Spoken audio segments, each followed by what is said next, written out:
There are many works of the flesh that seek to seep into our lives, but the Bible expressly warns against those influences that would overtake our lives.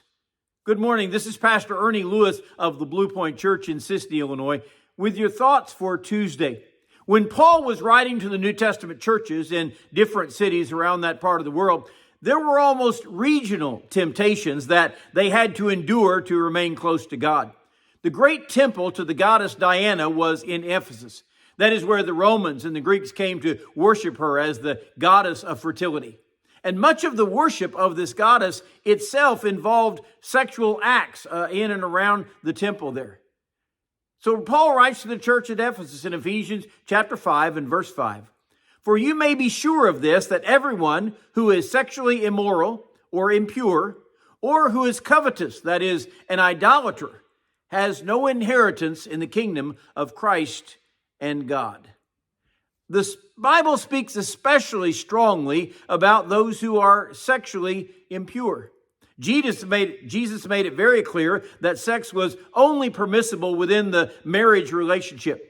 Any involvement in sexual immorality or adultery is expressly forbidden in the Scriptures.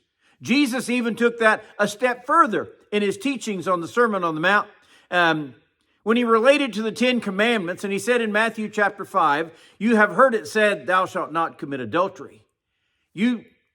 But I say to you that whoever looks at a woman to lust for her has already committed adultery with her in his heart.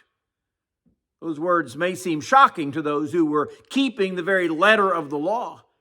But after all, God judges the heart, not just our outward actions. So that one who is described as sexually immoral may have never acted upon his inward lust, but he is still guilty before God.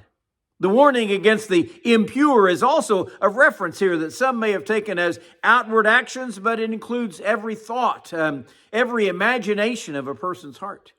And he goes on to condemn the covetous person in that same strain of sins. Now, many may be overtaken with covetousness, just wishing for greater things or even taking steps to secure that which God doesn't want them to have. And that person may compare their sins with others and say, well, covetous is not that bad, especially being listed with the sin of sexual immorality and adultery. But if you look at the listings of sins in the Bible, you'll find that covetousness is oftentimes held high on that list of that which God condemns. Here he even says that one who is covetous is actually an idolater. He has begun to place things so high on his list of desires, he's not being content with how God has blessed him.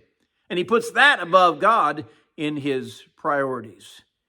He reminds us here that those who continue in these sins will have no inheritance in the kingdom of Christ and of God. These are very strong and serious warnings to cause us to check our thoughts, to make sure that our desires before God are pure. We're not going to be tainted by this world around us.